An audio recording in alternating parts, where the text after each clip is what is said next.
विक्रम पाचपुते जी. धन्यवाद अध्यक्ष महोदय.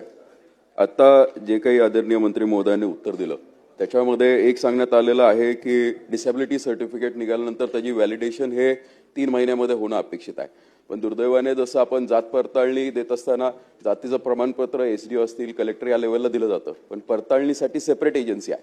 तशी डिसेबिलिटी पडताळणी करण्यासाठी सेपरेट एजन्सी कोणती नाही राहत. ते ज्यांनी पत्र दिलं तेच पडताळणी करून देतात. जर मुळात जर फ्रॉड हा पत्र देताना किंवा जे सर्टिफिकेट देताना झाला असेल तर त्याची पडताळणी ही योग्यच होणार आहे. त्यामुळे ही पडताळणी करण्यासाठी एखादी दुसरी एजन्सी असणं अतिशय गरजेचं आहे. आणि मध्ये आपण काही वृत्तपत्रांत बातम्याही पाहिल्या होत्या की आता हे सगळं ऑनलाईन झालंय आणि ऑनलाईन होत असताना मधल्या काळामध्ये ह्या पोर्टलचे पासवर्ड सुद्धा ऑनलाईन लोकांना म्हणजे जाहीर उपलब्ध झाले होते सोशल मीडियावरती. जर इतकी ही दुर्दैवी परिस्थिती असेल तर याच्यामध्ये कुठेतरी मार्ग निघणं अतिशय गरजेचं आहे.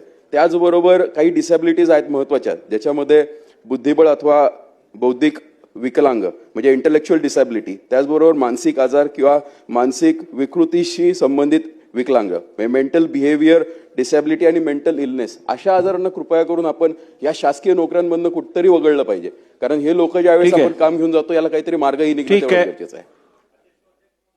अध्यक्ष महोदय, सन्माननीय सदस्यांनी सांगितलं कसं आहे की UDID साठी एक नॉर्म्स ठरवलेले आहेत आणि त्या नॉर्म्सच्या बाहेर ते केंद्र शासनापासून सगळ्या राज्य शासनाने ते सगळे एक्सेप्टेड केलेले आहेत. त्याच्यामुळे त्याच्यामध्ये काही खूप बदल करणं हे प्रॅक्टिकली पॉसिबल नाही आहे. ते करायचे असेल तर आपल्याला केंद्र शासनाकडून त्याची मान्यता, कारण की याची मान्यता जी आहे ती तिकडून मिळालेली आहे. त्याच्यामुळे याच्यामध्ये बदल करायचे असेल तर ते रेकमेंड करून आपण पाठवू. नक्कीच यांच्या सूचना आपण. शेवटचा प्रश्न घ्या.